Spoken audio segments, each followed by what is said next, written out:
మాట్లాడితే ఇన్సూరెన్స్ నేను ఉచితంగా ఇచ్చాను, చంద్రబాబు నాయుడు గారు ఇవ్వలేదు. పచ్చి అబద్ధం. పేరుకే ఉచిత బీమా.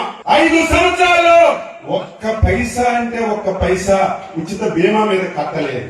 అదేదో అచ్చెన్నాయుడుగా నేను చెప్పలేదు, చంద్రబాబు నాయుడు చెప్పలేదు. మొన్ననే పార్లమెంట్ లో కేంద్ర వ్యవసాయ శాఖ మంత్రి ఆంధ్రప్రదేశ్ ప్రభుత్వం పేరుకు ఉచిత బీమా కింద ఒక్క పైసా కట్టలేదని కేంద్ర మంత్రే చెప్పినా సిగ్గు లేకుండా ఇంకా ఉచిత బీమాని మాట్లాడుతున్నారు. ఒక్క సంవత్సరం సొంత డబ్బులు బీమాకిచ్చారు. ఇప్పుడది శాసనసభలో ప్రతిపక్ష నాయకుడిగా చంద్రబాబు నాయుడు పోడియం దగ్గరికి వెళ్లి కూర్చొని నువ్వు ఇన్సూరెన్స్ కి డబ్బు కట్టలేదు, రైతులు నష్టపోతున్నారని మేము పోరాటం చేస్తే ఒక్క సంవత్సరం నువ్వు కట్టావు తప్ప 4 సంవత్సరాల్లో ఇన్సూరెన్స్ కట్టకుండా మాట్లాడితే ఉచిత బీమా అని తప్పుడు ప్రచారం చేస్తున్నావు.